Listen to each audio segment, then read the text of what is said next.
Bienvenue à tous, bienvenue au Léo Rugby Club saison 3 épisode 1. Salut Damien. Salut Léo, salut à tous. Salut Ludo.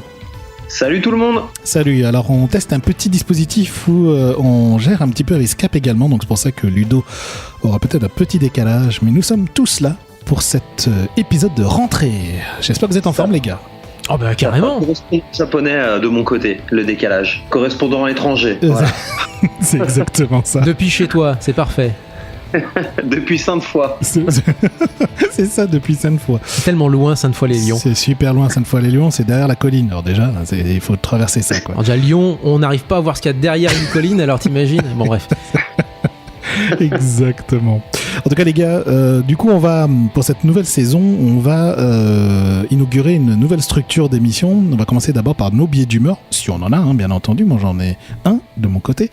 Ensuite on fera un j'aime pas. Alors le j'aime pas, c'est juste des thèmes et on dit si on aime ou pas. On peut débattre du j'aime pas, mais l'idée c'est plutôt de donner notre avis à chaud sur différents thèmes, et puis bien sûr l'actu comme chaque épisode, et là on va essayer d'être beaucoup plus, voilà, on va essayer d'imaginer tout ça et vous expliquer un peu les enjeux de chaque championnat, tournoi, voilà, coupe qui ont lieu en ce moment, et puis ce qu'il ne faut pas rater le week-end prochain. Nous revenons à un rythme toutes les 2 semaines, donc c'est reparti pour une nouvelle saison. J'en suis heureux de retrouver mes 2 chers compères après cet été brûlant, puisqu'à Lyon il faisait chaud.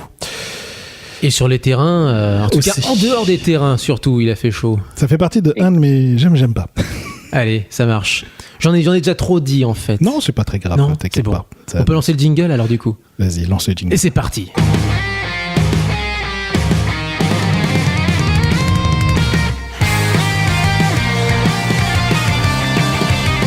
Alors on va commencer donc par les billets d'humeur. Est-ce que vous m'autorisez à démarrer, chers amis ? Ah bah, Bien sûr. Parfait. Alors, ça va être assez évident parce que comme vous savez, on prépare un tout petit peu l'émission, j'ai donné mon billet d'humeur, le thème du billet d'humeur, donc ils le savaient un peu ce que j'allais faire, mes chers amis.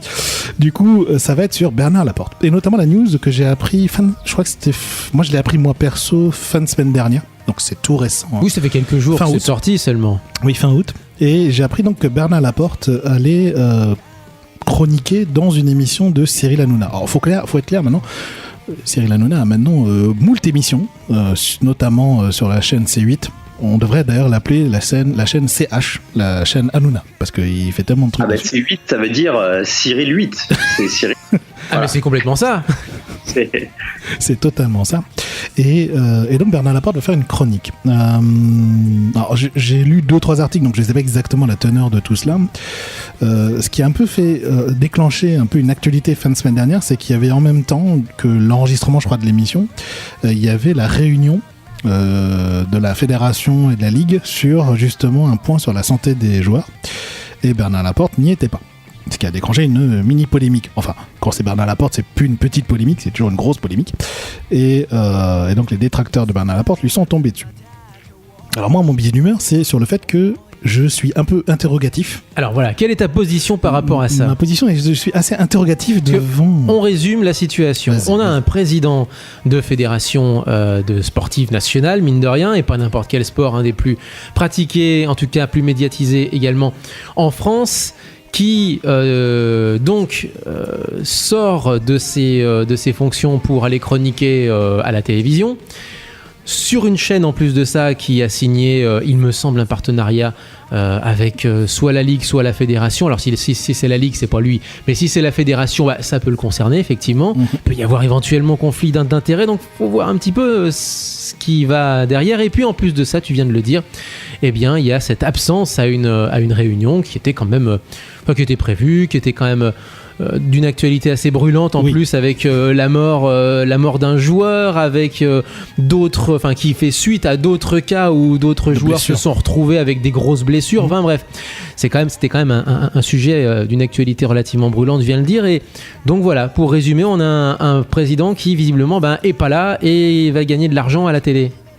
Oui, c'est un peu ça, non ? C'est un peu ça l'idée des détracteurs. Moi, je suis plutôt interrogatif sur l'emploi du temps. J'ai toujours été très admiratif des gens qui ont des hautes fonctions, ils sont capables de faire 12 fonctions en même temps, enfin 12 12 missions en même temps, hein, le cumul des mandats, tout ça. Donc je suis toujours un peu dubitatif par rapport à ça. Bon après, vous allez me dire, moi j'ai un boulot et puis je fais de l'émission podcast, tout ça, dans mes heures de temps libre. On peut dire que je fais plusieurs choses en même temps. Mais bon, quand ça finit par se chevaucher les uns les autres, qu'on n'a plus le temps de gérer les deux, je suis très dubitatif. Donc je suis un peu déçu quand Bernard Laporte a raté ce rendez-vous, alors que c'est un rendez-vous pour moi important. Donc mon billet d'humeur, c'est plutôt le coup de gueule sur le fait qu'il peut faire ce qu'il veut, c'est-à-dire en dehors du truc, tant qu'il gère bien le truc. Ce qui m'a interpellé, c'est qu'il rate cette réunion, qui est pour moi quand même une réunion ultra importante, c'est quand même sur la santé des joueurs, ce qui est pas rien, a priori. Ce qui est pas rien. Donc je sais pas votre avis là-dessus, sur cet aspect-là. Ludo. Ouais, Ludo, vas-y. Alors justement, je vous entends très bien depuis Sainte-Foy-les-Lyons, je vous rassure. C'est rassurant. Moi, c'est rassurant, je suis pas si loin que ça.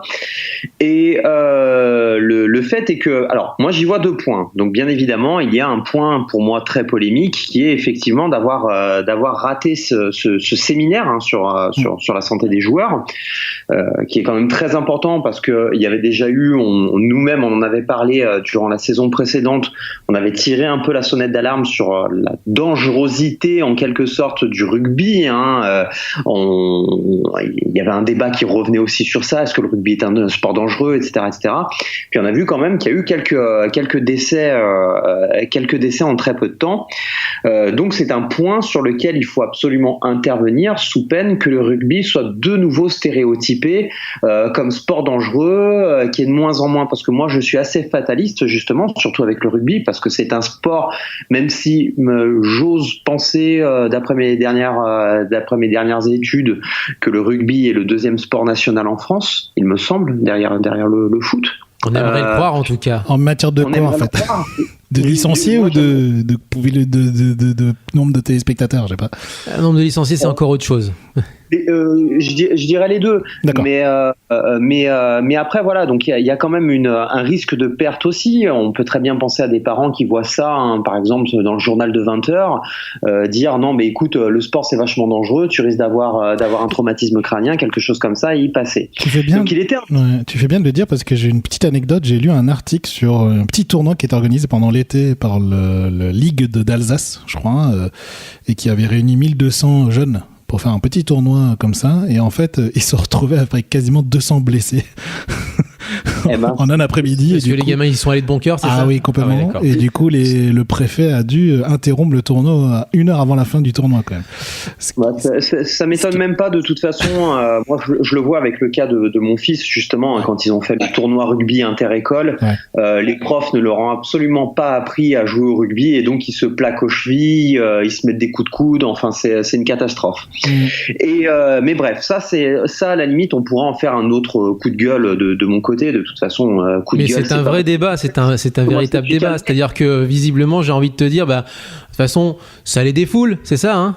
Voilà, c'est un peu ça, cette bande de petits sauvageons. Mais bon, allez, on va revenir à notre débat sur la porte, mais c'est vrai qu'il y aurait moyen d'en dire énormément. Mais Laporte devait être présent à ce séminaire. C'est son rôle. Effectivement, comme dit Léo, on peut dire qu'effectivement il a beaucoup d'attributions. Il a un emploi du temps hyper chargé. Mais entre Hanouna et la santé de ses joueurs, parce que moi en quelque sorte c'est ses joueurs, il aurait dû faire le choix d'aller à ce séminaire. Après, attention, on sait que Laporte a toujours été un personnage très médiatisé, il est toujours revenu sur le devant de l'écran, etc. Donc en quelque sorte, il est une sorte de drogue pour lui d'être sur le devant de la scène, d'être un showman qui peut aussi servir justement. Alors autant le fait qu'il ne soit pas au séminaire, ça peut desservir en disant attendez, il est pas là, pourtant c'est la santé des joueurs. Mais d'un côté, face à une émission qui attire on va dire des masses, et des masses pas forcément très intelligentes, désolé si je viens de vexer la moitié de nos auditeurs, ça peut dire tiens, le rugby c'est sympa, puis du coup Laporte c'est le président de la fédération. Je vois ce que tu... Vachement cool. Alors Ludo, je vois ce que tu veux dire, effectivement. alors je vais juste te dire revenir sur un point puisque ça m'avait fait tiquer et dans un sens je suis complètement d'accord avec toi. On va passer sur le côté sur l'intelligence supposée ou non des téléspectateurs de Hanouna, c'est pas ça le souci. Là où je suis d'accord avec toi, tu laisses beaucoup à penser. Là où je suis d'accord avec toi, ceci étant, c'est que c'est pas le fait que ce qui me dérange, c'est pas le fait que Laporte aille à la télé. À la rigueur, c'est presque pas si mal que ça, dans le sens où, alors, du coup, Canal+, le groupe Canal+, est le diffuseur en réalité du Top 14, donc ça concerne plus la Ligue que la fédération. En tout cas, il n'y a pas de conflit d'intérêt à ce niveau-là. Donc, là où je te rejoins, c'est que ça peut être en plus de ça un très bon ambassadeur télévisuel. C'est pas simplement une histoire de drogue. Oui, c'est une drogue pour beaucoup de monde, effectivement, et je pense que ça l'est aussi pour lui. Mais en plus de ça, c'est un personnage qui, comment dire, est à l'aise à la télé, et c'est pas le cas de tous ceux qui sont drogués à la télé, si tu veux. C'est quelqu'un qui a une aisance face à la caméra, qui a une aisance en public et qui peut servir par cette espèce de facilité, d'aisance, là encore une fois, qui peut véritablement servir le sport dont il est le président de la fédération, mine de rien. Donc ça peut être un excellent ambassadeur. Voilà, ce qui me dérange, c'est justement de choisir son contrat télé plutôt que le séminaire sur la santé des joueurs, surtout que, comme l'a dit Léo, c'est médiatiquement un moment où il faut être là-bas. Donc du coup, quitte à trancher, là pour le coup, tu peux trancher entre plein de séminaires et choisir la télé plutôt que la FFR, envoyer quelqu'un te remplacer, c'est pas un souci. Mais sur un sujet qui lui-même est aussi médiatique, là c'est une faute, et c'est même une faute de goût d'une certaine façon aussi, dans le sens où il aurait dû, et normalement c'était de son devoir de personnage médiatique, de trancher en disant voilà, ça c'est le séminaire sur la santé des joueurs, c'est plus important médiatiquement à l'instant T que de faire le guignol chez Hanouna. Je ferai le guignol la semaine prochaine chez Hanouna s'il le faut, mais il y a une raison, si j'ose dire, de force majeure. Ouais. En tout cas, on va pas s'éterniser. On fera un dossier, je pense, un jour sur la santé justement des joueurs, parce qu'il y a aussi un débat en ce moment. Là, je regarde le Canal Rugby Club, j'ai vu le Late Rugby Show, je crois que ça s'appelle comme ça. Late Rugby Show. Où il y a beaucoup de débats sur le comment protéger les joueurs, et alors là c'est un vrai il y a deux camps, je dirais, deux grands camps. C'est les pros, c'est un sport de contact, il faut pas dénaturer le sport, il faut laisser les joueurs se rentrer dedans, et le reste un autre camp qui est plutôt, il faut un peu réguler un peu plus les gestes et la possibilité de plaquer différemment, etc. On est sur un autre débat presque. Voilà, donc ça, on abordera ça une prochaine fois. Mais en tout cas, moi, mon billet d'humeur, c'était un petit coup de gueule. Un gros si il continue à bypasser les rendez-vous. Non, mais je suis d'accord c'est sur avec ce c'est le coup de gueule sur le jeudi dernier. Il peut faire le mariole tant qu'il veut, mais un communicant professionnel comme lui peut pas faire l'impasse sur un séminaire pareil. Non. Il aura dû faire attention, surtout que l'actualité. D'ailleurs, je veux rendre hommage au joueur d'Aurillac qui malheureusement est décédé. Louis Fajrovski. Exactement, durant l'été. Est-ce que vous avez votre propre billet d'humeur ? Je ne sais pas si vous en avez un. Alors moi j'ai un petit billet d'humeur, allez vite fait comme ça. Moi c'est le petit billet d'humeur plutôt le règlement de compte entre le Biarritz Olympique et Sud-Ouest, si tu veux. Ah, il s'est passé quelque chose ? Il s'est passé quoi ? Il s'est passé que le Biarritz Olympique a édité une lettre ouverte pour expliquer ce qui n'allait pas entre eux et le journal hégémonique, si j'ose dire, du quart sud-ouest de la France.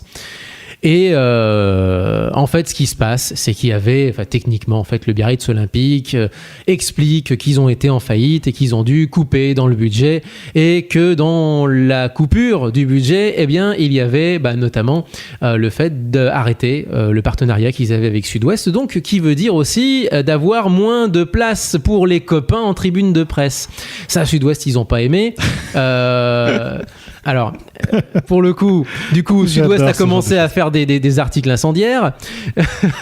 Alors ça, c'est la version de Biarritz. Maintenant, du côté de Sud-Ouest, eux répondent en disant que c'est dégueulasse, on n'a plus de place de presse. Ils sont carrément venus, paraît-il, avec un huissier pour constater que le journaliste qui devait couvrir le match n'avait pas accès à la tribune de presse.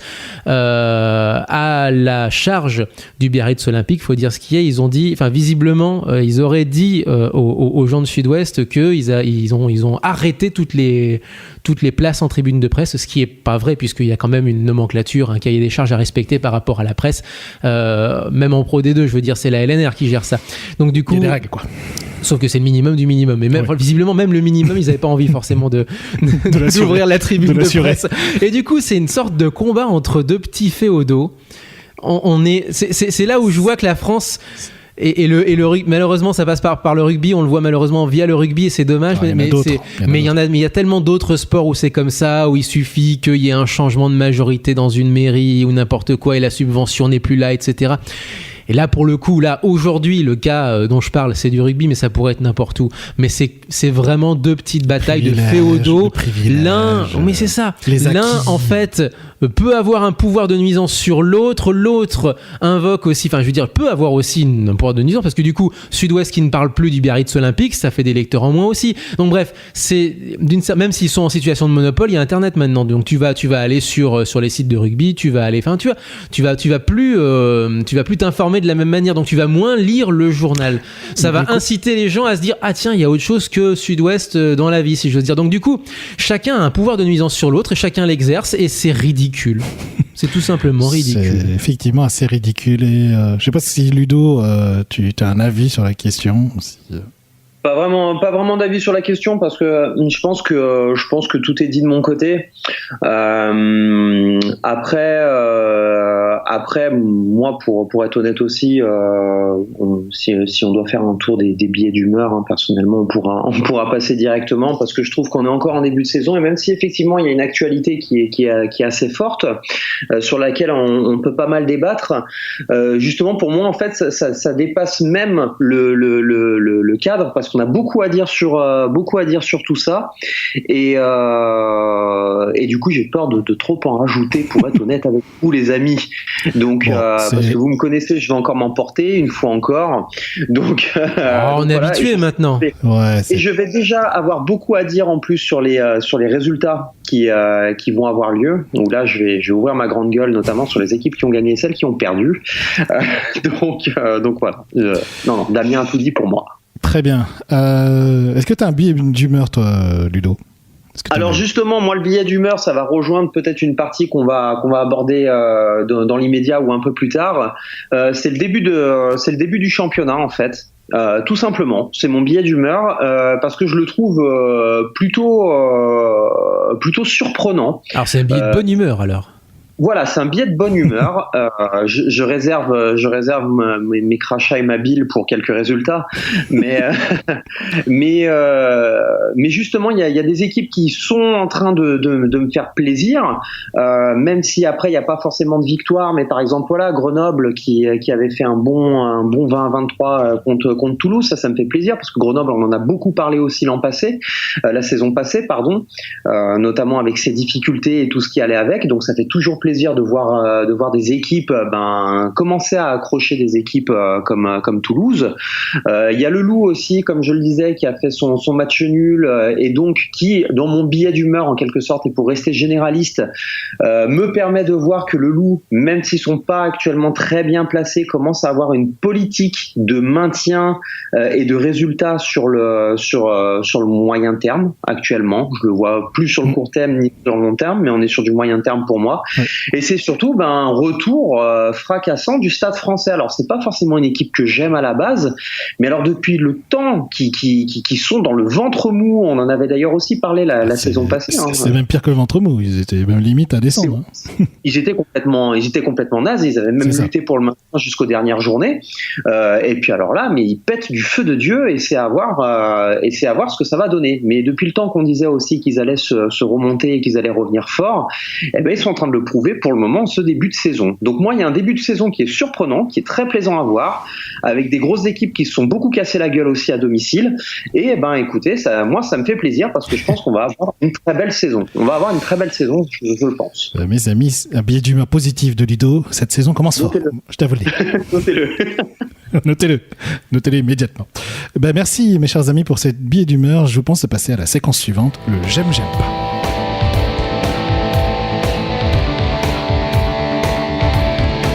Alors, le j'aime pas. Alors, j'en ai que 2, peut-être 3, mais j'en ai déjà 2. Donc, vous me dites juste j'aime pas. Rapidement, une explication. On s'éternise pas trop, mais juste, voilà, c'est ce que vous en pensez. La première chose, les 12 remplacements autorisés à partir de maintenant en top 14. Vous aimez ou vous aimez pas? J'aime pas. Toi, t'aimes pas. Toi, t'aimes pas. Je n'aime pas tout simplement parce qu'en fait ça trop de enfin c'est une phrase un peu bateau que je vais sortir, mais c'est trop de changements en fait tue le changement. J'estime que pour moi il y a moins de tactique, il y a moins de peur, il y a moins de risques, etc. Donc voilà, pour rester concis, je sais pas si c'est peut-être trop concis. Restons concis. Voilà, moi j'aime pas pour ça en fait. Trop tactique, ça deviendra trop tactique, ça deviendra trop réfléchi, il y aura plus de couilles au cul en fait. Voilà. Ok. Dit comme ça, là, direct. Au moins c'est fait. Moi j'aime pas trop. Je suis pas en soi complètement contre, mais j'ai quand même peur que ça devienne un petit peu que ça se football américanise en quelque sorte, où on soit plus sur des stratégies de remplacement. On est plus sur des combats d'armée que sur de vraies équipes avec une stratégie sur le match entier, si j'ose dire. Alors moi j'aime pas non plus parce que le problème de ce j'aime pas, c'est bien sûr qu'il faut trancher, et j'aime pas non plus. Alors en fait pour une raison, après on peut se contrebalancer, mais il y a une vraie raison, c'est que effectivement 12 changements, ça permet quasiment de dire que ça irait peut-être presque vers la surenchère d'effectifs. C'est-à-dire que ça obligerait les effectifs à devenir de plus en plus touffus pour justement faire face à 12 remplacements. Il y a ça aussi. Ce qui déjà pour moi est un problème en termes de masse salariale et tout, et donc voilà. Moi ça me pose problème dans le sens où c'est pas, enfin c'est 12 remplacements secs, c'est pas un certain nombre de remplacements plus éventuellement des remplacements pour blessures, des choses comme 7 ça. Plus 5 ou voilà, 5 blessures ou 5 voilà. Donc là on en est trauma ou truc comme ça, et là tu autorises 5 de plus pour cette raison-là. Ça, sauf que ce serait intelligent d'ailleurs. Tu connais bien les rugbyman, hein, c'est des petits malins. Quand il y a eu les mêlées simulées, tu te rappelles, quand il y avait des mêlées simulées pour des bonnes raisons, qui étaient pour la protection des joueurs, finalement ils l'ont utilisé pour quand tu es faible en mêlée, tu simules les mêlées. Quand même pas devenir le football, à faire exprès d'être blessé, non? Tu sais, c'est déjà arrivé pour les mêlées. On va voir, hein, ils vont tester cette saison. Donc voilà, j'aime pas les 12 remplacements. Globalement on l'aime pas. J'aime pas la domination sans partage des All Blacks en rugby union. Alors je mets rugby union parce qu'il y a les Four Nations, les Sevens World Cup ça, hommes et femmes. Ça, tu tiens ça d'une chronique sur internet qui est sortie il y a pas longtemps sur YouTube. Oui. Et donc... Je l'ai vu aussi. Du coup. Et donc, est-ce que vous aimez ou pas? Vas-y Ludo. J'aime.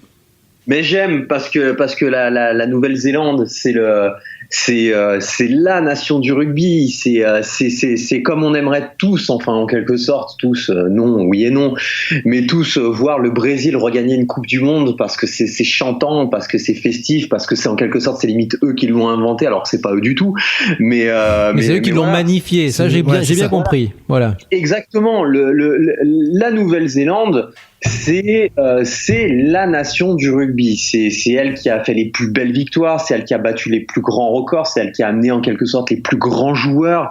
Donc une archi-domination peut blaser, peut frustrer d'ailleurs, comme dans toute domination dans n'importe quel sport. Je peux prendre le cas de la Formule 1 où tous les 4-5 ans il y a une écurie qui domine totalement pendant 4-5 ans et du coup il y a une désertion des téléspectateurs.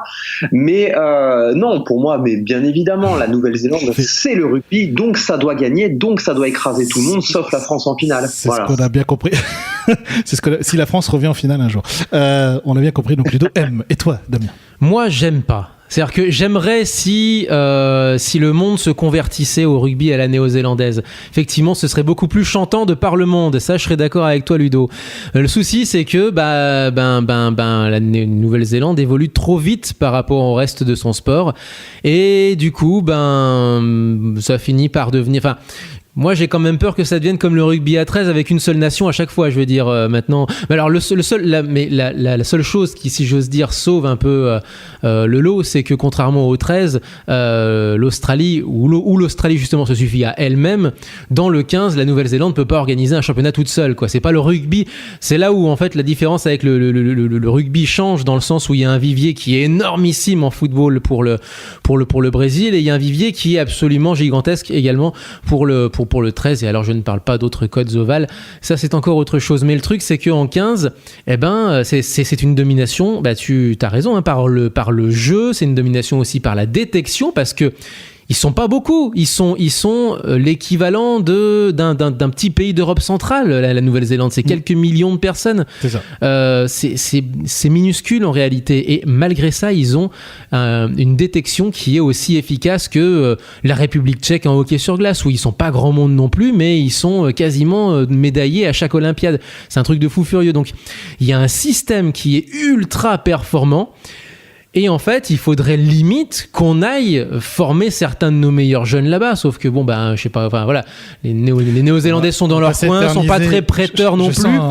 Et donc voilà, j'aimerais s'il y avait plus d'émulation justement en lien avec, si justement ils jouaient un rôle de locomotive de manière un peu plus active, et si nous-mêmes on prenait aussi notre part en quelque sorte dans cette réussite-là, si on arrivait justement à surfer dessus aussi nous-mêmes, à s'inspirer de ça. Tout à fait. Je comprends bien que t'aimes pas. Je tranche du coup pour nous trois. Enfin non, je tranche pas pour nous trois, je vous fais pas changer d'avis. Moi j'aime pas. Alors du coup j'aime pas par le jeu, parce que effectivement je pense que le jeu des All Blacks est le jeu le plus abouti actuellement pour le rugby à 15 et le rugby à 7 d'ailleurs. Par contre j'aime pas parce qu'en fait un sport qui n'a pas de concurrence, c'est-à-dire un sport où il n'y a pas de rivalité, c'est un sport où on s'en fout. Finalement. Tu l'as parlé de la Formule 1, je parle du tennis féminin, je parle de beaucoup de sports dans lesquels il n'y a pas de rivalité. Et quand il n'y a pas de rivalité, finalement, les gens s'en désintéressent. Parce que finalement, c'est qui gagne. Il n'y a pas de feuilleton. Il n'y a pas de feuilleton. Donc là, les Four Nations, c'est hallucinant. Hein. C'est les All Blacks. Ils se baladent. Les All Blacks vont gagner. C'est presque une évidence. Je sais pas, il y a quelqu'un qui a parié 1500 contre 1 sur l'Argentine, sur l'Afrique du Sud. Bon, c'est peut-être pas 1500 contre 1 pour l'Afrique du Sud, c'est peut-être 20 contre 1. Et l'Australie, 200 contre 1. Mais aujourd'hui, j'aime pas à cause de ça. En fait, j'aurais adoré si les All Blacks avaient au moins un concurrent, enfin, avaient un rival. Il y en a pas. Aujourd'hui, j'en vois pas. Donc, c'est pour ça que j'aime pas. Ludo ? Oui, je suis entièrement d'accord. D'ailleurs, oui, on le voit au tournoi des Four Nations. Hein, c'est à chaque fois la Nouvelle-Zélande met une branlée. Et du coup, on s'intéresse au deuxième, au troisième et au quatrième. Mais il y a plusieurs aspects. Et c'est toujours pareil, on va devoir rester concis. Mais en fait, moi, ça me dérange pas cette surdomination, parce que tu as parlé d'un point, Damien, qui est très important. Ce n'est pas au meilleur, en quelque sorte, de se mettre au niveau des autres. C'est les autres qui doivent s'inspirer du meilleur, et c'est à eux de rattraper en fait les wagons, c'est de rattacher les wagons. Je ne vois pas pourquoi en fait la Nouvelle-Zélande devrait, en quelque sorte, je ne vois pas pourquoi on reproche, c'est pas un reproche, c'est pas vraiment le terme, mais je vais l'employer quand même pour le coup parce que j'en trouve pas d'autres sur le moment, c'est pourquoi on reproche à la Nouvelle-Zélande d'être aussi écrasante. Comme vous l'avez dit, dans la détection, dans le jeu, absolument de partout, la Nouvelle-Zélande a magnifié son sport national. C'est un modèle à s'inspirer à tous les niveaux. Et puis peut-être que le président de leur fédération, il va pas chez Cyril Hanouna non plus. Peut-être qu'il a fait aussi des choses. Peut-être qu'il a aidé à magnifier son sport, et donc il mérite leur première place. C'est comme dans n'importe quel sport. Quelqu'un qui travaille dur, quelqu'un qui s'acharne, il mérite sa première place, et les autres ne méritent que d'être second, deuxième, troisième, quatrième, cinquième, derrière celui qui a fait le plus. Mon débat, il allait pas sur ça. Il allait pas sur le fait qu'il le mérite, mais il le mérite complètement. Il le mérite absolument et sans aucune ambiguïté. C'est simplement qu'en fait, le reste du monde ne va pas aussi vite, va certainement s'inspirer de la réussite néo-zélandaise, à la condition que les Néo-Zélandais, d'une certaine façon, pas ouvrent leurs portes, parce qu'il s'agit pas simplement de donner tous les secrets professionnels, c'est pas ça le souci, c'est quand même de donner des pistes de réussite pour eux-mêmes, justement, non seulement eux, si tu veux, faire monter, enfin magnifier leur sport, mais également le magnifier au niveau mondial. Moi, je dirais tout simplement développer une autre intelligence de jeu, d'autres schémas tactiques qui leur permettraient justement de lutter contre ce modèle néo-zélandais et de le dépasser par un autre moyen que de s'en inspirer. Mais c'est pour ça qu'on est d'accord. Je vous propose d'arrêter ici. C'est un j'aime. Non, mais on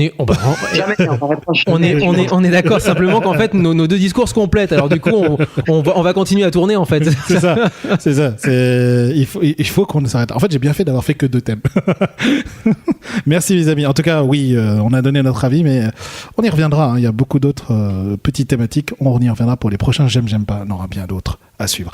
Ce que je vous propose maintenant, c'est justement d'entrer dans le vif du sujet et d'entrer dans l'actualité, notamment de cet été. Bon, globalement, ça se résume aux 2 dernières semaines pour la plupart des événements, mais on va quand même revenir sur tout ce qui s'est passé durant l'été.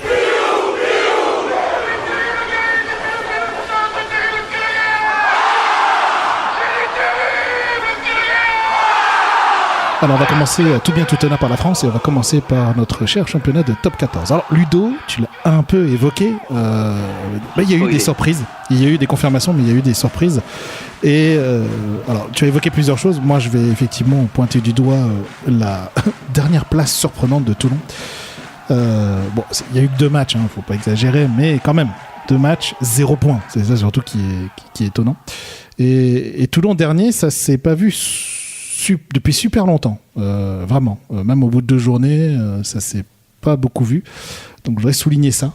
Toulon dernier. Est-ce que c'est la crise ou pas ? Il y a déjà des gens qui parlent de crise. Moi, je pense pas encore.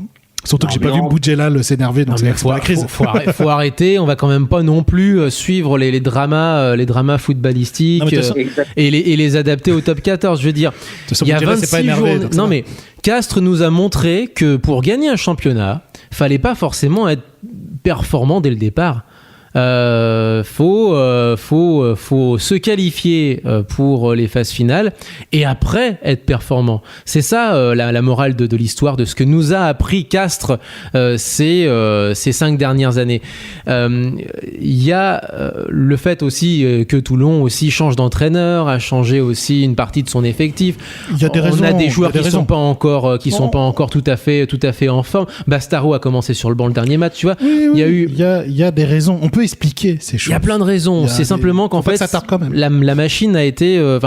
Faut oublier là aussi la première journée, parce que la première journée, ça a été effectivement, ça a été pas très joli puisqu'on avait quand même 25-9 à domicile face au Racing. Mais je rappelle quand même que la première journée, c'est comme pour la Formule 1 et c'est comme pour beaucoup d'autres sports. En première journée, surtout quand c'est un championnat au long cours, on est tous trop beaux. Donc il y a pas mal de gens qui se voient trop beaux. Pour le meilleur, pour certains, c'est le cas de Clermont, et c'est le cas du Stade Français, et puis aussi qui se voyaient trop beaux et qui sont pas si beaux que ça, et c'est le cas de Toulon, donc qui va devoir corriger de 2-3 choses. Mais il faut vraiment pas commencer des dramas comme ça. Je commence pas le drama, je dis juste que voilà. Ils sont 2 journées, 2 défaites, 0 points, c'est même pas de bonus défensif. Oui, ils sont même d'ailleurs derniers à la différence de but, si tu veux. Ils sont derniers à 0. Voilà. Même Perpignan a un point en plus, ils ont réussi à dégoter le promu. Un bonus, donc, exactement. Donc, voilà. Mais il y a 26 journées. Vas-y. Sachant qu'en plus, Toulon, son prochain match, c'est contre Castres, il me semble. Oui. Donc là, ça va. Bon, on va voir si effectivement. Donc si Toulon arrive un peu à sortir de ça. Moi après, clairement, comme disait Damien, décidément, je suis beaucoup d'accord avec Damien ce soir. Et c'est qu'on en est à 2 matchs, quoi. Faut arrêter. Oui. Le rugby, ça a jamais été ça. Et attention, je te charge pas, Léo, quand je dis ça, mais c'est vrai qu'il y en a. Il y a beaucoup de journaux qui commencent à dire Toulon Toulon la crise, Toulon machin. Non, arrêtez. Oui, je suis d'accord. Ça me rappelle Marseille a une défaite au foot. Marseille est relégué en Ligue 2. Il faut virer tout le monde. Non, c'est Toulon, c'est exactement la même chose. Et comme vous dites aussi, s'il y en a un qu'on n'entend pas gueuler, c'est que c'est plutôt bon signe. Voilà, c'est donc, ça. Par contre, mais autant Toulon, le premier match était catastrophique, autant celui-ci était bof. était plutôt bof. On va voir ce que ça va donner. Bon, après on dit jamais 203, donc honnêtement je pronostique une grosse branlée contre Castres, mais voilà, mais ils termineront clairement pas à cette place. Mais Ludo, tu sais très bien que Toulon est le Marseille du rugby d'une certaine façon, non ? Mais bien sûr. Allez, autre chose à retenir, deux renaissances, puisque c'était tellement méchant. Oui, c'était méchant. Je pensais que je passe vite. Deux renaissances superbes. C'est une équipe qui est censée faire rêver comme Marseille. Ceci étant, ça, pour le coup, c'est vrai. Oui, c'est vrai. Je reprends du coup. Deux équipes renaissantes en ce début de saison, c'est le Stade Français et c'est Clermont. Tu as évoqué le Stade Français, Ludo, mais il y a également Clermont qui revit après une saison galère la saison dernière. Tous les deux en tête, aux deux premières places, avec 9 points tous les deux. C'est la revanche des Galériens, là. C'est la revanche des Galériens, exactement. Ouais. Clermont, alors pour Clermont, je pense que c'est différent, c'est que Clermont a eu des blessés tout le temps. Mais alors tout le temps, la saison dernière, c'était... et on parlait de malédiction du champion, etc. Je crois pas trop à ces genres de trucs, mais bon. Mais en tout cas, Clermont, c'était plutôt des blessés. Le Stade Français... on va voir. J'ai vu les interviews, j'ai vu les déclarations des joueurs. Ça a l'air de mieux prendre cette saison. Il y a eu des recrutements intéressants. À voir. Il y a un entraîneur qui connaît la maison aussi. Qui connaît la maison, et effectivement. Voilà, je vais observer avec attention, mais en tout cas, c'est beau de revoir le rose devant. Le rose, comme diraient les gens du Sud-Ouest. T'es pas toulousain, toi, à la base? Un petit peu. Un petit peu. Et donc, non, ça fait quand même plaisir parce que le Stade Français, c'est un club mythique du rugby. Et donc, ça fait plaisir de le revoir devant. On va voir si ça dure parce que le propriétaire, tu en avais un peu parlé l'année dernière, si je me souviens de ce que tu disais.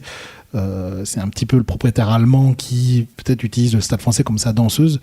En tout cas, aujourd'hui, c'est plutôt un investissement plutôt intéressant. Aujourd'hui, j'ai pas dit tout à fait ça en fait. Je disais plus Nevers, Wild. C'est Nevers où c'est un club de mécènes à l'ancienne, à la grand-papa. Non, le Stade Français en fait, le problème il était autre, c'est que Wild en fait c'est un homme de pouvoir, il aime ça et il voulait être la fédération à la place de la fédération, ce qui a créé tout un bordel en Allemagne. Et je pense que de toute façon ça a dirigé toutes les énergies ailleurs que sur un terrain de rugby. C'est ça en fait, ça a été il s'est lui-même perturbé, il s'est lui-même savonné la planche, quoi, voilà. D'accord. En tout cas, voilà, ça me fait plaisir de les voir devant tous les deux. Ensuite, bon, on va pas s'éterniser sur le reste, c'est le début de saison. Quand même, à noter la première défaite historique du Racing 92 à l'U-Arena. Ah oui, c'était sa alors toute première désormais défaite. PLD Arena. PLD Arena, tu as totalement raison. Paris La Défense. C'est Paris La Défense Arena. Et première défaite, justement face à Clermont. Grosse en plus, grosse défaite avec 40 pions à domicile. Ça fait très mal aux 40-17 pour le résultat. Exactement. Je sais pas si vous avez d'autres points importants, Ludo, Damien. Non, Ludo, il a déjà dit du bien sur le loup. Ouais, voilà. Et puis pour compléter un peu aussi ce que je disais, il y a quand même le Stade Français qui est en train de construire un très gros projet et qui a mis les moyens sur ça. Pareil, effectivement, comme vous disiez, avec l'arrivée de joueurs internationaux, pour le moment, c'est en train de payer. Donc on va voir. Oui, bon, aussi, c'est pas non plus des cadors qu'ils ont tombé pour le moment. Les joueurs et le staff, pour le moment, est très prudent aussi dans la plupart des interviews que j'avais lues. C'était bon, il y a encore des réglages à faire, donc on verra bien. Oui. On verra bien. Et après, écoute Léo, je sais pas si tu veux enchaîner un peu sur le loup. Vas-y. Moi, j'avais pas d'autres points particuliers par rapport au top 14, donc si tu as d'autres choses, vas-y. Voilà, donc moi le loup encore, pour moi c'est une défaite qui a été assez frustrante pour le coup, parce que tous ceux qui nous écoutent, je le redis toujours, les millions d'auditeurs qui nous écoutent savent très bien que je charge régulièrement le loup parce que tu n'aimes pas le loup, je le sais. Voilà, défaite face à Castres d'ailleurs, 19-16 pour le. Je préfère le petit chapeau rouge. Je suis un peu comme Vitalis avec Rémi en fait. Je le force à pousser dans la neige pour lui montrer que je l'aime. Et moi c'est un peu ça. Je suis le Vitalis du loup en fait. C'est pour ton bien, c'est ça. Mais c'est surtout qu'en fait il tenait le nul en quelque sorte jusqu'à la fin du match. Jusqu'à la 80e.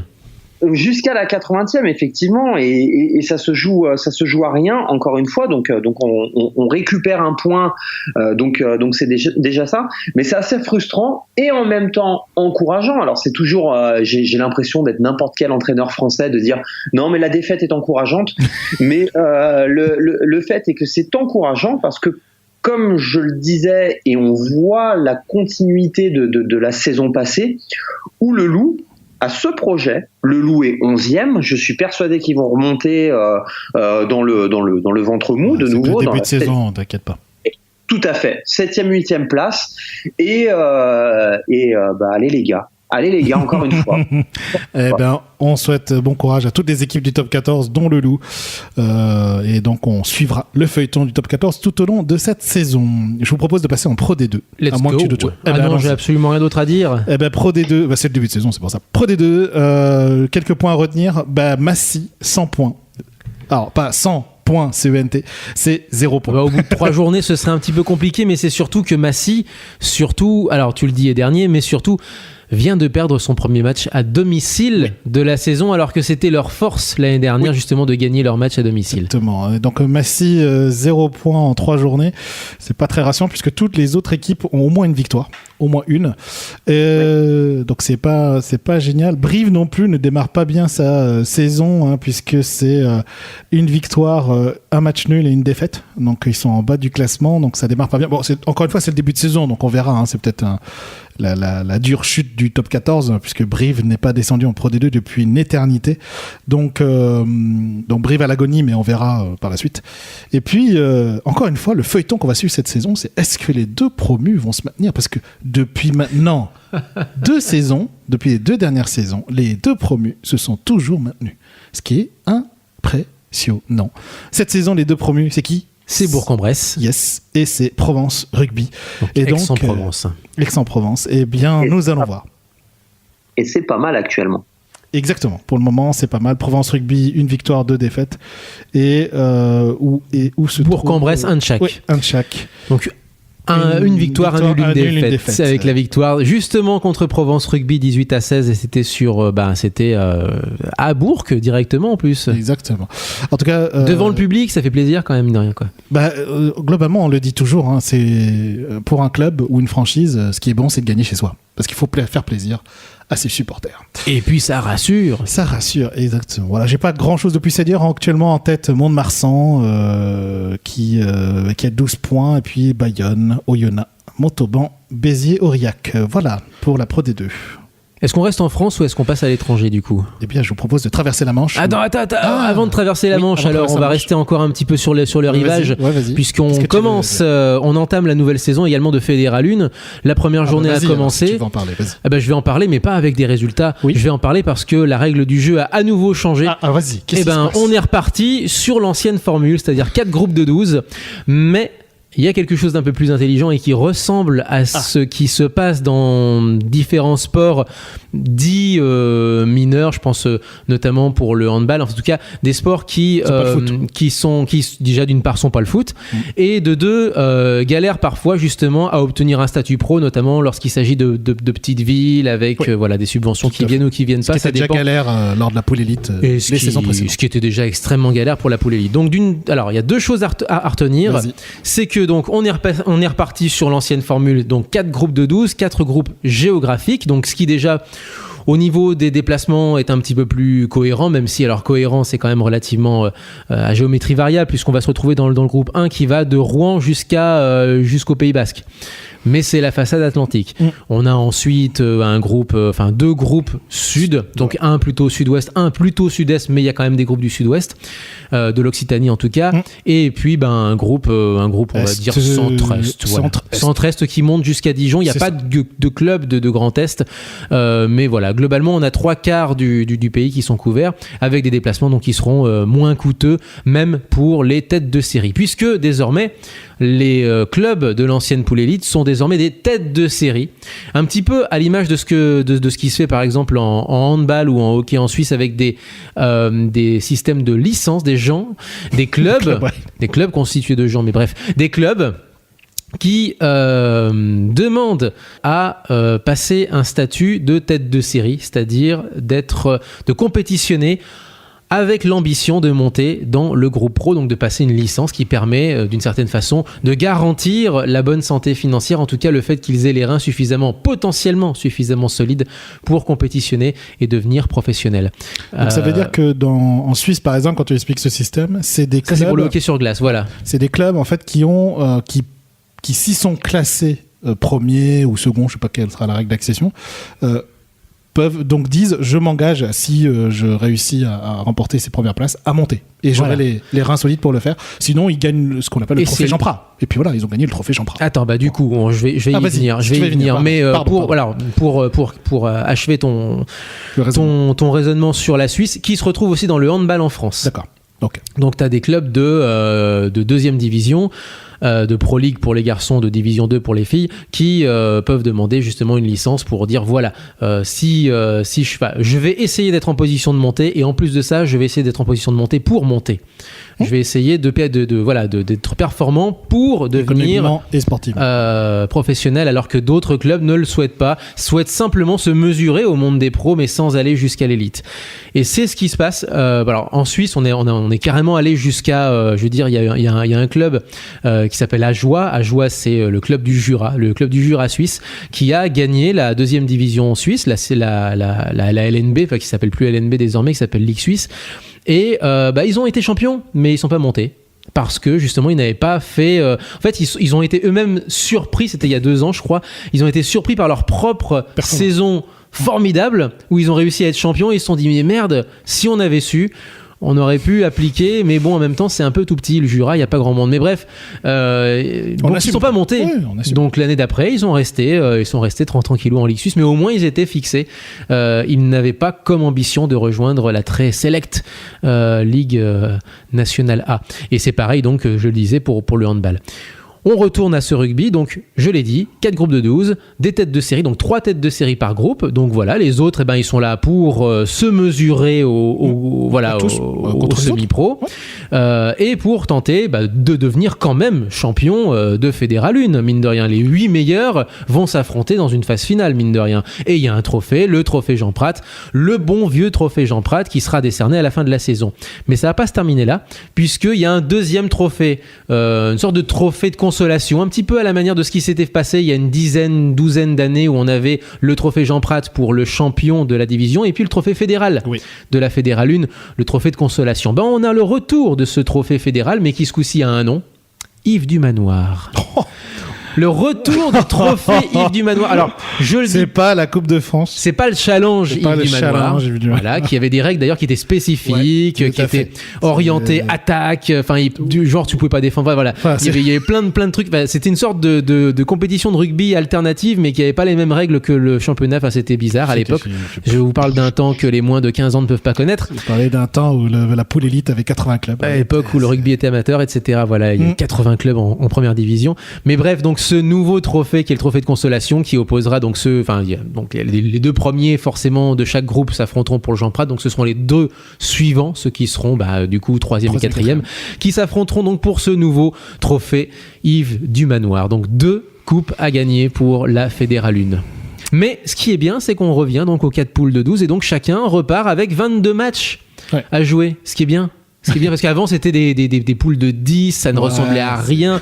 T'avais des plages de 3 semaines entre les matchs, ça ressemblait à rien, c'était l'horreur. Voilà. Au moins c'est cohérent maintenant. Bon, avec cette superbe explication sur la Fédérale 1, je pense que tous les auditeurs vont pouvoir suivre cette Fédérale tout au long de cette saison, puisque c'est reparti.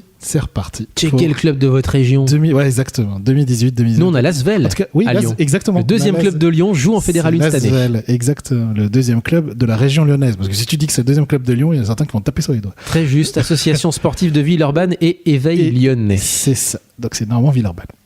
Les 2. Je sais que pour Ludo, c'est important, le fait que ce soit Villeurbanne. Est-ce qu'on peut traverser la Manche cette fois ? Let's go. Allez.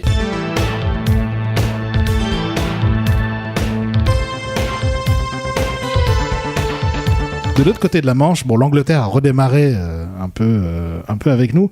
Non, ils ont une journée de retard, excusez-moi. Donc, ils sont à leur première journée. C'est une première journée, donc il n'y a pas grand-chose à dire. Le vrai feuilleton qu'il va falloir suivre cette fois-ci, c'est est-ce que le promu va se maintenir ? Ce qui n'est pas arrivé depuis ultra longtemps. Et là, Bristol a gagné son premier match. Ah non, mais Bristol est beaucoup mieux armé que le promu de l'année dernière, qui était les London Irish. C'est ça, c'est ça le feuilleton. Est-ce que Bristol va se maintenir ? Mais s'il se maintient, qui va descendre. Ce sera ça le suspense. C'est ça qui va être affreux, justement, très intéressant. Yes. Mais il y avait un truc aussi à retenir de cette première journée, c'est que c'était la journée où se rencontraient les 2 Français du championnat. Il y a 2 Français désormais tu me l'apprends. en Premiership. Le premier est un ancien Lyonnais, c'est Sami Mavinga, qui était lyonnais, qui est parti du côté de Newcastle et qui visiblement se plaît bien là-bas. Newcastle accueille beaucoup de Français, hein. Enfin beaucoup. Des Français. Ils en ont accueilli beaucoup en football, mais ça c'est une autre histoire. Non, Ça, mais c'est pas à Newcastle. ça leur a pas forcément réussi d'ailleurs. Où est allé Picamol? C'était à Newcastle ou pas?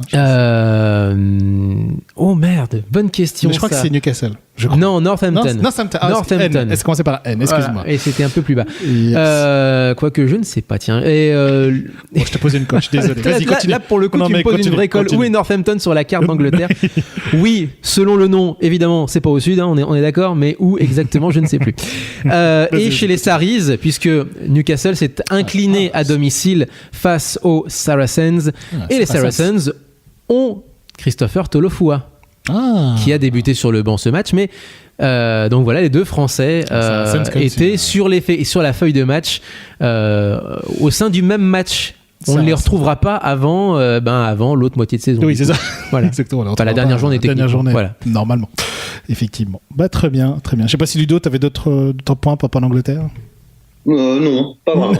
Non, pas du tout. On va passer du coup en Pro 14. On va aller voir les 2 poules puisque ça fonctionne comme la saison dernière, hein, avec 2 poules et une phase finale où il y aura les 3 premiers de chaque poule avec comme en France avec une barrage puis demi-finale finale. 2 poules de 7. Qu'est-ce qu'il faut suivre? Eh bien, est-ce que les franchises italiennes vont confirmer un petit regain de forme par rapport à la saison dernière? Et puis surtout, est-ce que les Gallois des Dragons vont aller un peu mieux? Parce que c'était pas génial la saison dernière. Donc, est-ce que les franchises italiennes vont confirmer leur regain de forme? Aujourd'hui, c'est pas mal. A priori, c'est pas mal. C'est pas mal, puisque 2 victoires, enfin une victoire chacune. C'était la première journée. Il y a une vraie victoire et il y a une victoire, je veux dire, c'est la moindre des choses. Oui. Pour nos amis italiens, la vraie victoire, c'est celle de Trévise, 21-17 et pas n'importe où puisque c'est sur le terrain des Dragons, c'était pas à domicile. Donc jolie victoire à l'extérieur. C'est pour ça que j'évoquais Stem en fait. Très juste. Non mais tout à fait. Que les Dragons sont pas encore en forme parce que c'est à domicile qui perdent contre Trévise. Contre Trévise, le Benetton Trévise. Quand tu dis Claude Trévigan, c'est parce que justement c'était mon dernier point. Est-ce que les Thousand Kings vont faire pire que la saison dernière, c'est-à-dire faire mieux qu'une victoire et 20 défaites? Là, est-ce qu'ils vont faire à 0 pointé? Oui, c'est bien parti puisqu'ils ont perdu contre les Zébrés 32-16 à l'extérieur. Ça sent pas bon du tout pour les Thousand Kings, mais bon. Alors, un truc de fou, c'est que les Zébrés ont réussi à survivre, c'est-à-dire que la franchise existe toujours, alors que tous les ans on se dit mais c'est pas possible, ils vont clamser un de ces 4, etc. Et non, ils sont toujours là. À 2 franchises italiennes quand même, ce serait dommage de ne pas en faire en tenir 2 quand même en forme. Ce serait dommage. Bon, c'est vrai qu'avec les résultats jusqu'à présent, c'était pas génial, mais là, ça serait quand même bien de tenir.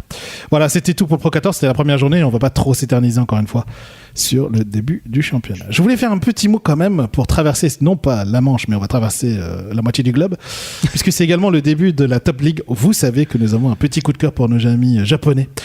Et les noms de clubs avec des sponsors de partout. On adore ça. Les panneaux publicitaires ambulants.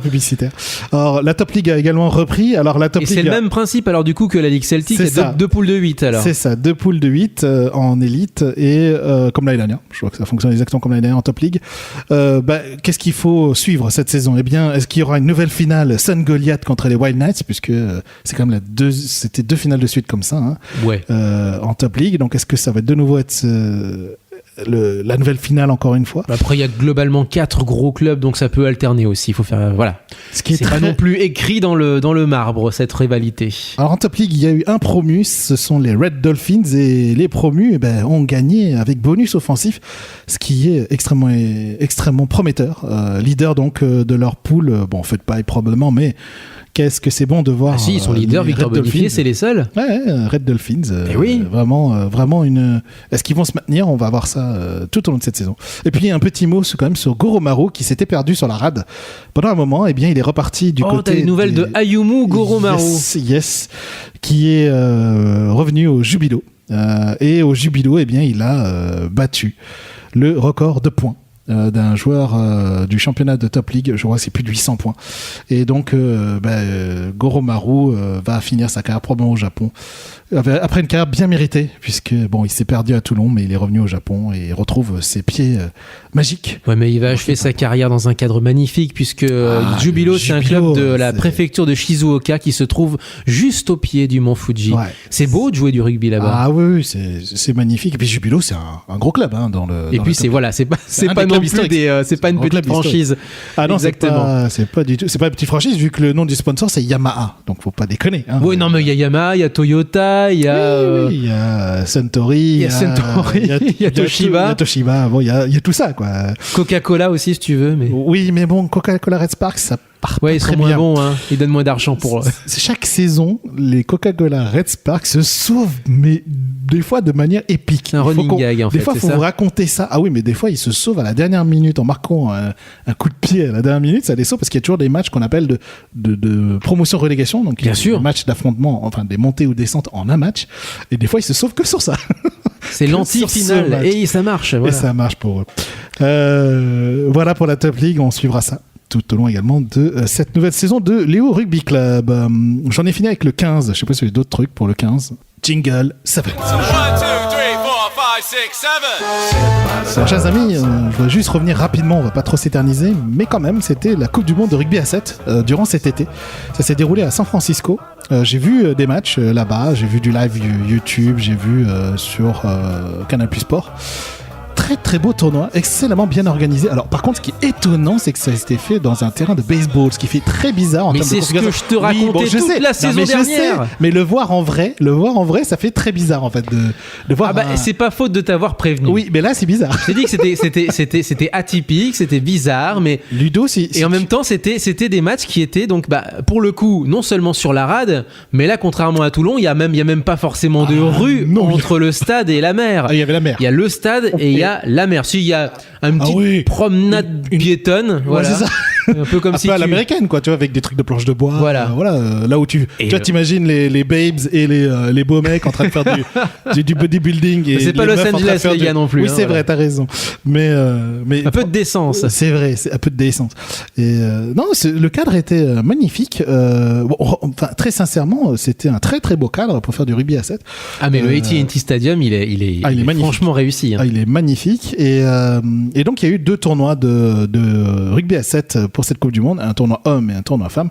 On va commencer par les garçons avec, je vais faire les résultats, tout simplement. Match chaud, je te jure. Ouais, désolé.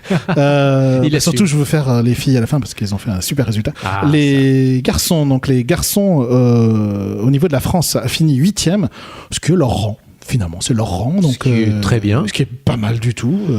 Ils avaient sorti des Australiens en 8e de finale, ce qui est excellent. Et le miracle peut pas se continuer, mais 8e place, c'est pas mal pour une Coupe du Monde où je m'attendais à vraiment pire, vu que il faut savoir qu'il y a eu d'abord une phase de ce qu'on appelle le round of 32, c'est-à-dire le tour des 32. Globalement, où une sorte de 16e une sorte de barrage, 16e de finale, mais sans tout le monde. Sans tout le monde. Et donc il y a eu cette phase-là, et puis les Français ont finalement atteint un stade que je pensais pas atteindre. Donc c'est intéressant ce que tu dis, parce que je crois que c'est parmi ceux qui, le fait est que la France n'était pas tête de série, donc ils n'étaient pas dans les 8 meilleurs, donc ils étaient obligés de passer par ce premier tour préliminaire, et c'est une des rares nations qui ne soit pas dans ce top 8. D'ailleurs, je crois que c'est la seule nation hors top 8 qui a gagné son 16e de finale et son 8e de finale. Contrairement à l'Australie qui justement était dans le top 8, c'est eux en fait a commencé sa compétition contre la France et s'est fait cueillir à froid. C'est ça, exactement. Et je vous l'ai dit, vu que ça faisait partie du j'aime pas. La Nouvelle-Zélande donc a remporté la médaille d'or de cette Coupe du Monde, un peu prévisible parce qu'ils ont vraiment dominé. Même si l'Afrique du Sud était également favori, puisque ils trustent tous les deux, les nations d'Afrique du Sud et Nouvelle-Zélande ont trusté les premières places lors des World Series. Médaille d'or donc Nouvelle-Zélande. Angleterre Angleterre, médaille d'argent. Et puisque l'Afrique du Sud était favori, mais finit médaille de bronze. Finit médaille de bronze, effectivement, en 3e position, en battant les Fidji, qui finissent 4e. Donc, un tournoi masculin extrêmement intéressant, parce que l'Angleterre s'est rebiffée après 2-3 tournois en saison 2017-2018 catastrophiques. Eh bien, ils ont fini en trombe, comme on dit toujours. Les Anglais sont toujours prêts le jour J. C'est toujours pareil. Ils peuvent faire des trucs de merde pendant un certain temps, mais ils ne visent qu'une seule chose, c'est la victoire lors du tournoi principal. C'est toujours leur pragmatisme. Dont acte. Les filles, côté des filles, eh bien, c'était là qu'il fallait être hypé. C'était ça qu'il fallait suivre. Les filles ont fini médaille d'argent. Quel beau spectacle que nous ont donné les filles du Sevens. Et alors, c'était épique, hein. Ah, c'était la demi-finale contre l'Australie. Alors, c'est une... on va refaire très très vite, 8e de finale. Ouais. Pour le coup, tout le monde commence en 8e. Oui. 8e de finale contre le Japon 33-7. Quart de finale contre le Canada 24-19. Ce qui était déjà bien, parce que le Canada était notre bête noire. Et le Canada, en plus, chez les filles, c'est du très bon niveau. Et là arrive cette demi-finale absolument épique. Et je te laisse...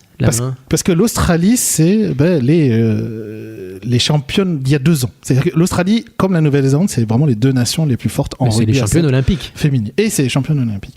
Donc, quand nous, on voit ça, on se dit, ça va être chaud.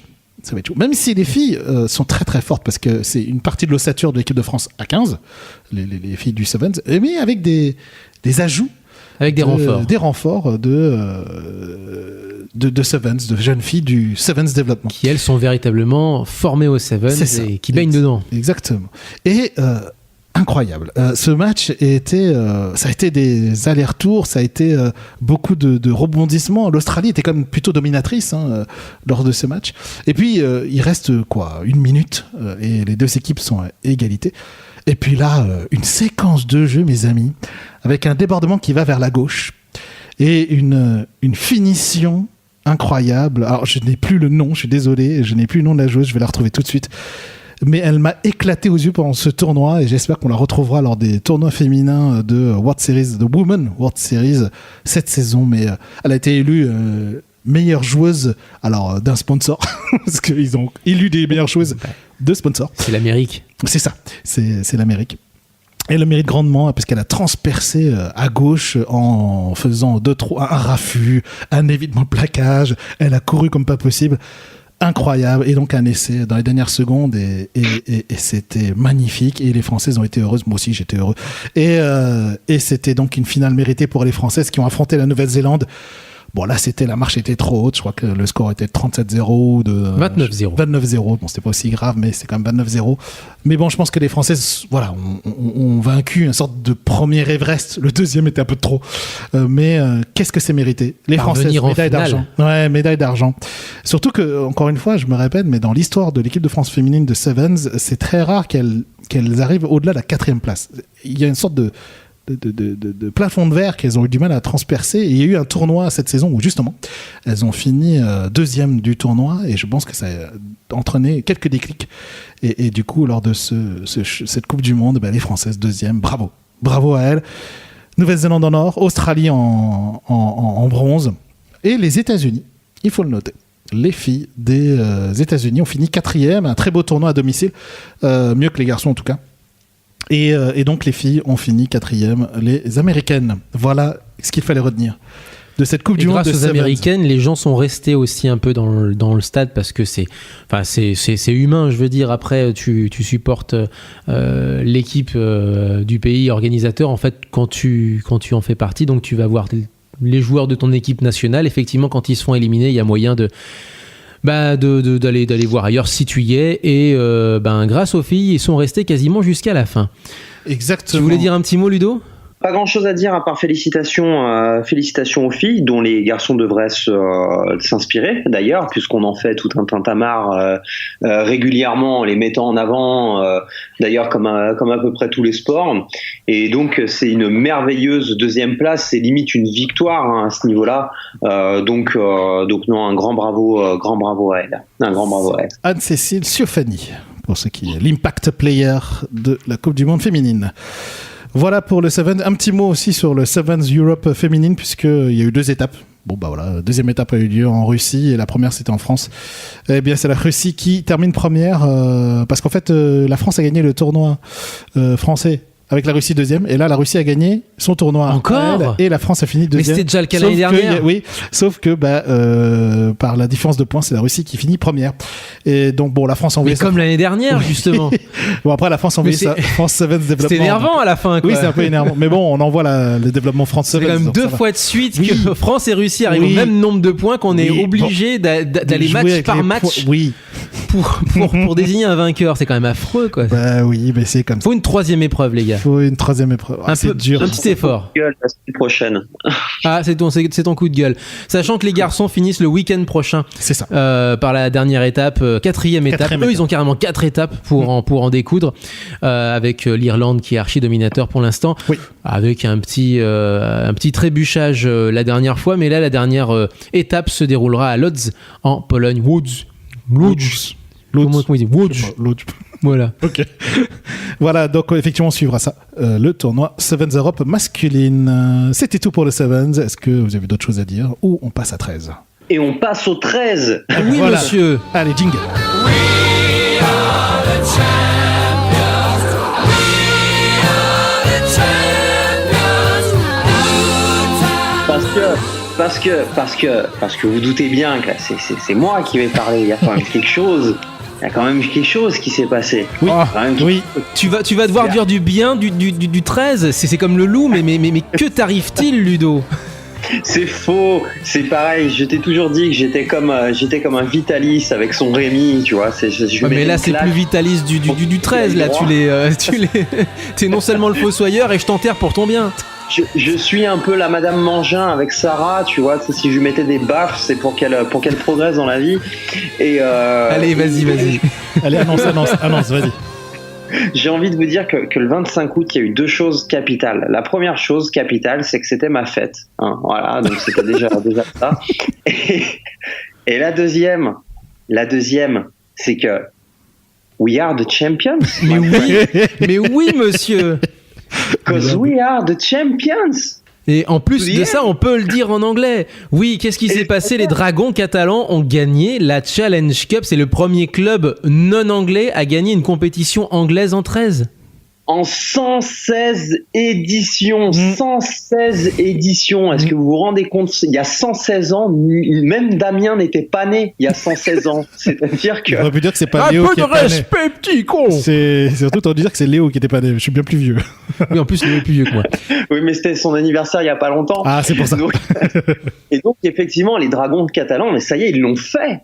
Ils l'ont fait quand même face à Warrington, les Wolves. À Wembley, c'est-à-dire double branlé, triple branlé, quadruple branlé, branlé sur branlé en fait, ça a été un truc de fou quoi. Tu as vu le match ou pas ? Le match était quand même relativement équilibré, enfin même s'ils ont maîtrisé dès le départ, mais quand même ils se sont fait un petit peu peur sur la fin. Heureusement qu'ils ont maîtrisé, qu'ils ont gardé leur sang-froid. Tout à fait. Moi, j'ai cru moi, honnêtement, j'ai cru qu'ils allaient se prendre un essai sur la fin, sans déconner en plus. Je suis d'accord avec toi. Mais c'était, c'était vraiment un match qui était plutôt plaisant, très, très, très équilibré, effectivement.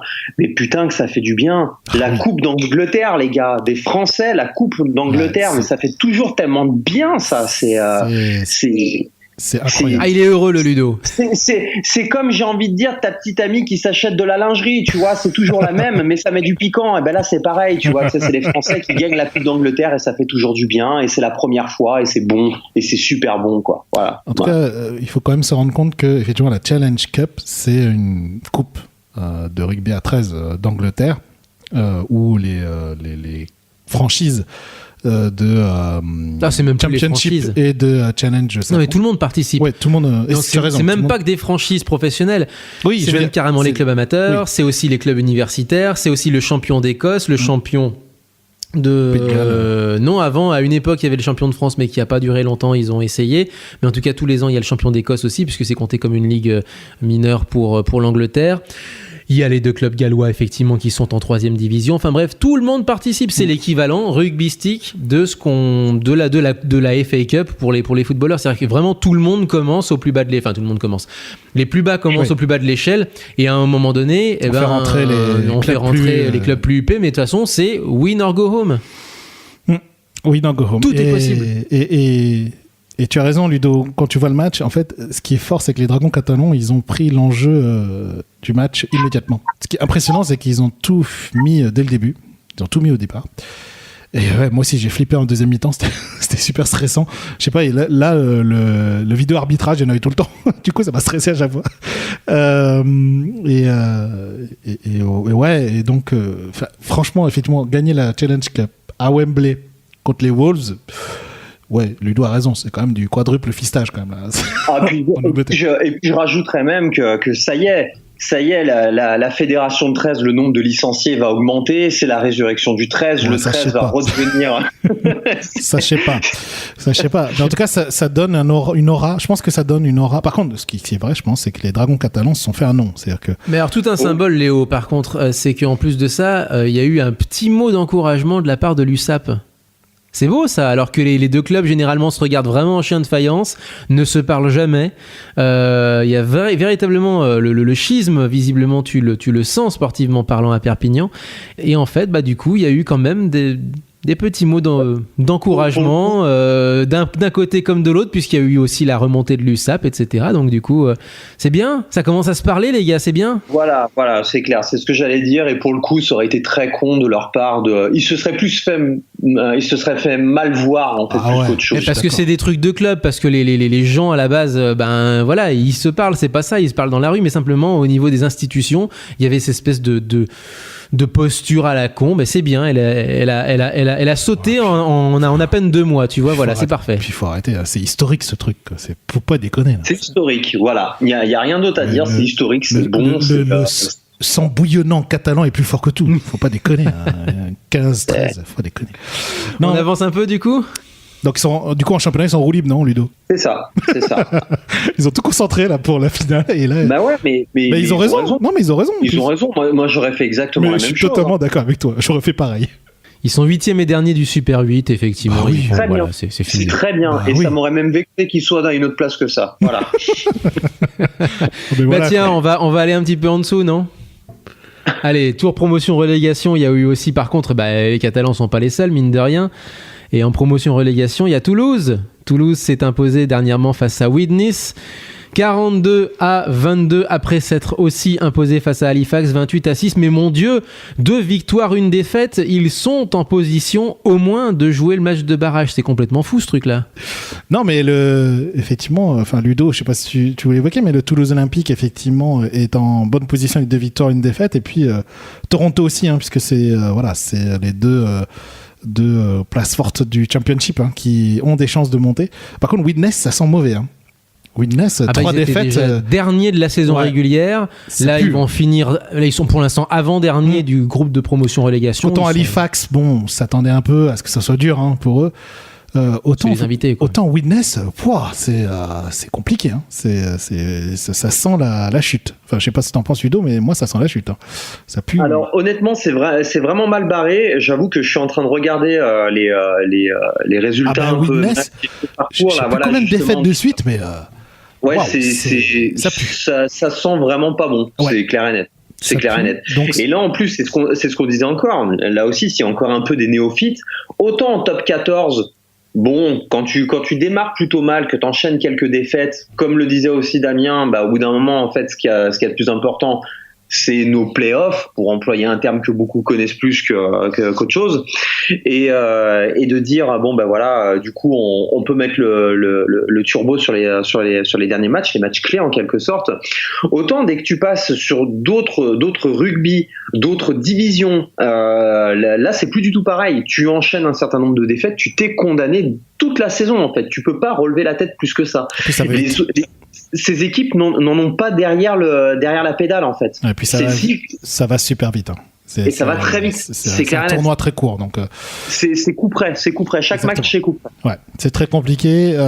Il faut savoir donc que pour le fonctionnement de ce de ce championnat montée-descente. C'est les 3 premiers montent en Super League directement, et puis il y a le Million Le Million Pound Game. Entre les 4e et 5e de ce tournoi. Autant dire Salford, je pense que c'est vraiment au-dessus. Bon, je pense que Salford va se sauver. Ça va se jouer entre Leeds, Toronto, Toulouse, Hull KR et les London Broncos. Faut pas les enterrer trop vite, je trouve. Il va falloir regarder ça de plus près. Voilà le feuilleton de ce tournoi. Allez, on continue avec le feuilleton de la NRL. Du coup, vite fait, on vient de finir la saison régulière. C'est ça, on finit ça la y est. saison régulière. Alors, qui est qualifié ? Alors, qui est qualifié ? Alors, dans l'ordre, Sydney Roosters, Melbourne Storm champion en titre, South Sydney Rabbitohs, Cronulla Sharks, Penrith Panthers, Brisbane Broncos, St George Illawarra Dragons et les New Zealand Warriors. Donc voilà les 8 qualifiés dans le bon ordre, ce qui veut dire que les finalistes de l'an dernier, North Queensland Cowboys, n'ont pas réussi leur run final comme l'année dernière où ils avaient réussi à se qualifier in extremis et aller se hisser en finale tel un castre de l'année dernière. La réussite en moins en finale puisque Melbourne, qui avait trusté les premières places de la saison régulière, avait fini par l'emporter au dernier match. Melbourne, ils sont toujours là, ils sont 2e et je vous rappelle le principe de ces playoffs. Il y a 8 équipes, certes, mais on n'est pas dans un trip quart de finale, demi-finale, finale. Ce serait beaucoup trop simple et vous savez qu'en Australie, les choses simples, on n'aime pas. Non. Donc, on a voulu donner un bonus aux 4 premiers et un malus aux 4 derniers. Comment ça se passe concrètement ? Eh bien, les 4 premiers, s'ils gagnent leur match, vont directement en demi-finale. Par contre, s'ils perdent leur match, eh bien, ils sont en repêchage. Qu'est-ce qui se passe pour les 4 du bas du classement, les 5, 6, 7, 8 ? Eh bien, s'ils gagnent leur match, s'ils gagnent leur quart de finale, eux, ils ne vont pas en demi-finale. Ils vont affronter les perdants du haut du classement pour donner, si j'ose dire, voilà, cette espèce de matelas de bonus en quelque sorte pour les grosses équipes, pour leur donner voilà une raison de se justifier en bonne position, si j'ose dire. Pour récompenser la position. Et pour récompenser la position en saison régulière.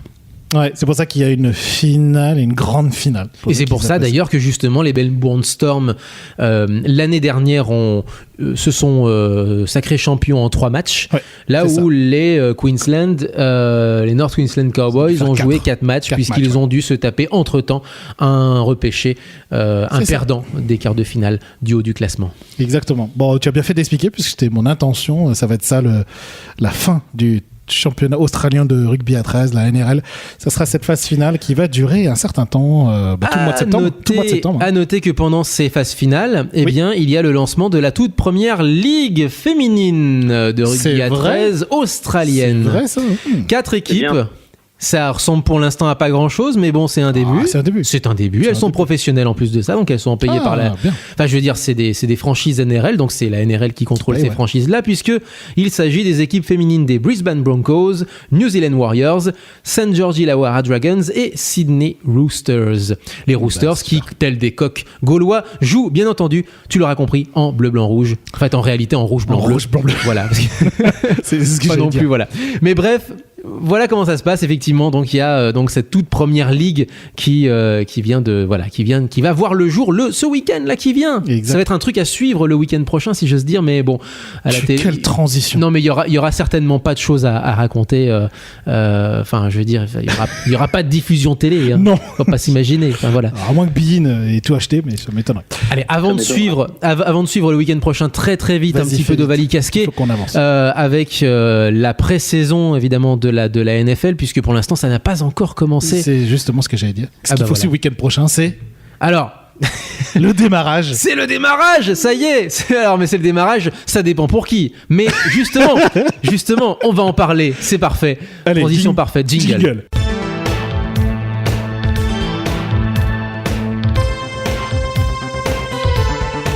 Et donc le week-end prochain, il y a de l'Ovalie casqué. Voilà. Exactement. Mais la saison, en réalité, elle a déjà commencé depuis un certain temps, notamment au Canada. Et au Canada, il y a eu une petite anecdote. Petite anecdote de la CFL, bien sûr, le football canadien.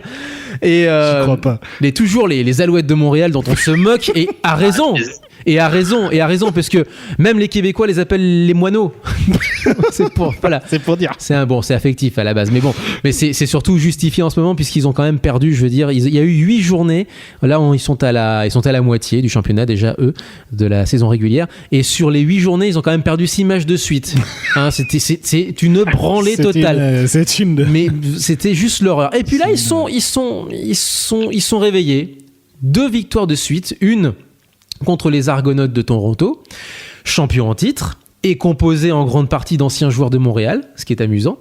Et dernièrement, donc le week-end dernier, une victoire contre le Rouge et Noir d'Ottawa en français, les Ottawa Red Blacks en anglais.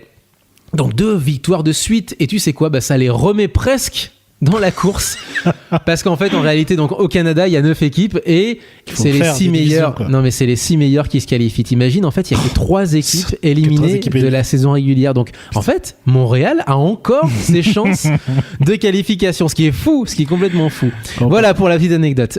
Sinon on a repris aussi bien entendu en football universitaire, que ce soit d'ailleurs au Canada ou en NCAA américaine. On a repris également au Japon aussi, puisque on parle aussi un petit peu notre coup de cœur japonais en rugby à 15, ils ont repris également au Japon, et là aussi c'est un festival de marques, oui, les gars, c'est encore pire que le rugby là. Oui, c'est ça. Déjà que si t'as les mêmes pour certains, t'as aussi Toyota, Toshiba, t'as les mêmes, t'as les mêmes, il n'y a pas de problème. C'est la X-League pour les Japonais. C'est la X-League, et donc voilà pour le c'est pas ça qu'il faut vraiment suivre le week-end prochain. Il y a aussi le championnat allemand, pour le teasing, qui est le meilleur championnat. T'as remarqué Ludo qui fait le tour de tout sauf du truc essentiel quand même. Allez, on va y arriver. C'est clair, il tease. Allez, NFL, premier match, ce sera ce vendredi, dans la nuit de jeudi à vendredi à 2h20 du matin, avec les Eagles de Philadelphie contre les Falcons d'Atlanta. C'est absolument à suivre, effectivement. Et donc voilà pour la première affiche donc de cette NFL.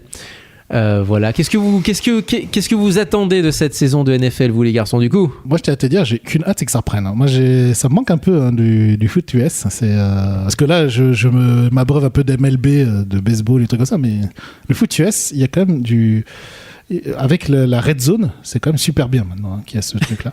Donc, pour ceux qui ne connaissent pas, c'est la sélection en direct, c'est le multiplex. En fait. C'est le multiplex du dimanche soir. C'est ça. Et franchement, c'est cool, c'est assez dynamique. Et donc, ça me manque un peu. Et voilà, j'ai hâte que ça reprenne. Moi, c'est de savoir si les Patriots vont gagner un titre une année sur 2 à chaque fois ou quelque chose comme ça. C'est toujours le truc que j'attends, en fait. Bonne remarque. C'est une équipe que je les suis pas du tout ou quelque chose comme ça, mais tu sais, ça fait partie de ces trucs. Limite, t'as été élevé avec, en fait. Et tu vois, tu sais, même si tu les suis pas, tu aimes entendre les résultats des Patriots, c'est tout. Il y a ce truc chantant, en fait, avec le football US. C'est que c'est un peu ta Madeleine de Proust, tu vois. Depuis tout gamin, en fait, t'en bouffais avec tes céréales et tout ce qui va avec. Et puis, au final, tu te dis, moi, j'ai hâte que ça recommence parce que c'est la NFL. Tu achètes des jeux Madden parce que c'était la NFL, en fait, et donc j'ai hâte que la NFL recommence. Pourquoi ? Tout simplement parce que c'est la NFL. Voilà. Alors, 2 anecdotes également. Non, alors juste pour achever effectivement le tour de table, moi j'en attends beaucoup de la part de mes chouchous à moi qui sont les 49ers de San Francisco, pas simplement par le passé glorieux de l'équipe, mais aussi par attache familiale, faut le dire aussi. Et puis ils ont fait quand même un bon recrutement cette année. Alors déjà Garoppolo pour l'année dernière, qu'ils ont déjà rodé, si j'ose dire, au reste de l'équipe, mais surtout ils ont recruté en patron de la défense Richard Sherman, qui, si vous vous souvenez, il y a à peu près quelques années, ce fameux Richard Sherman a joué au trash talk avec un des gars de San Francisco, avec son homologue de San Francisco, techniquement. Enfin, son vis-à-vis, puisque lui était en défensif, donc c'était l'un des joueurs offensifs. Et du coup, il avait cherché la mouise, si j'ose dire, avec Michael Crabtree, qui ensuite est parti à Oakland, donc juste de l'autre côté de la baie de San Francisco. Et lui, qui insultait un joueur des 49ers, se retrouve à être lui-même 49ers. C'est beau. C'est le sport américain, on se croirait au catch. Tant que t'as un contrat, c'est bon. Bref, mais c'est un excellent patron de la défense. Et la deuxième juste une autre chose qui est beaucoup moins joyeuse, par contre, vous avez peut-être entendu parler de la tuerie qu'il y a eu en Arizona dernièrement. C'était un tournoi de e-sport, mais c'était pas n'importe quel e-sport, puisque c'était un tournoi de Madden. C'était pas du Overwatch, c'était pas du Starcraft ou autre jeu tendance. FPS, ouais. Là-bas, c'était véritablement un tournoi de football jeu vidéo. Le mec il y a un type qui a perdu à une partie de jeu vidéo, il est ressorti du tournoi, pris un flingue et tiré dans le tas. Voilà c'était pour un match de football jeu vidéo perdu.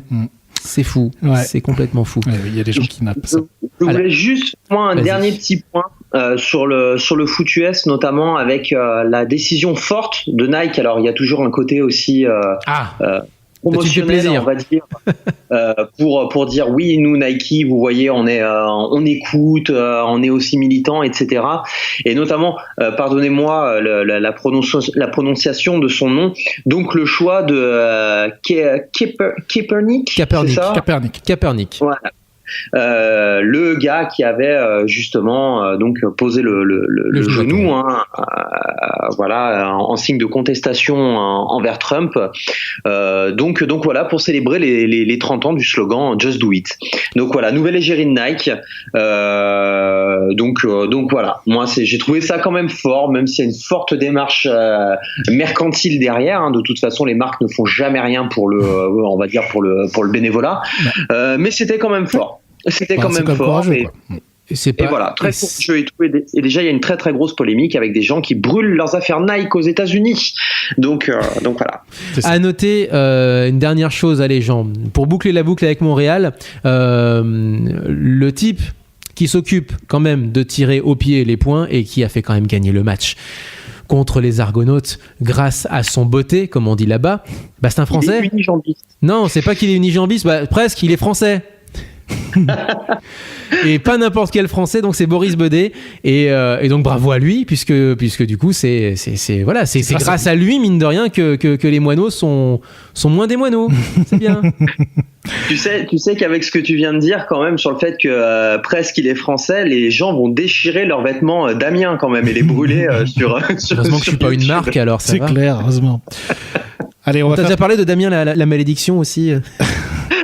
Allez, on va finir très vite avec ce qu'il faut suivre en top 14. Le match Toulon-Castres, on l'a évoqué, puisqu'il faut qu'on sache si Toulon rentre en crise ou pas, parce que quand même, une deuxième défaite à domicile au bout de 3 journées, ça ferait mal.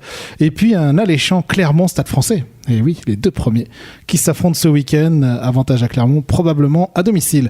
Et puis bien sûr, suivre la deuxième journée des Four Nations avec Nouvelle-Zélande, Argentine et Australie, Afrique du Sud. 3e journée. Ah, je pensais que c'était... Troisième journée, excusez-moi.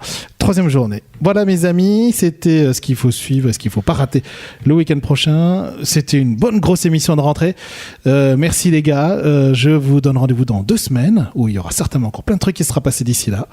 D'ici là, mes chers auditeurs, portez-vous bien, et puis à très bientôt. Merci Damien. Merci Léo, merci à toi. Merci Ludo. Merci les gars. Allez, à très bientôt. Ciao, ciao.